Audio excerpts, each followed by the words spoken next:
So, a big reason why people think about getting new doors is really it's about an entry system. So we don't walk into Home Depot or Lowe's and just buy a door slab.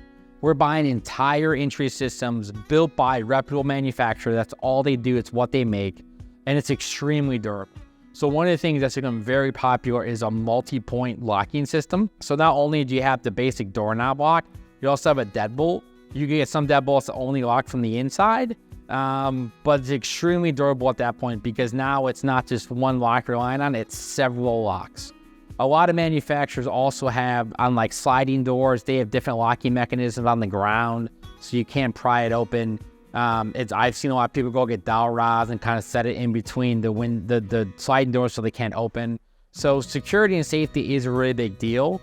And there are things you could do like getting multi-point doors, but also getting a system that's made to work together. If you go buy a slab from a manufacturer and it goes in a new door frame that's not made to go together, it's not going to be near as safe because it wasn't built to work together.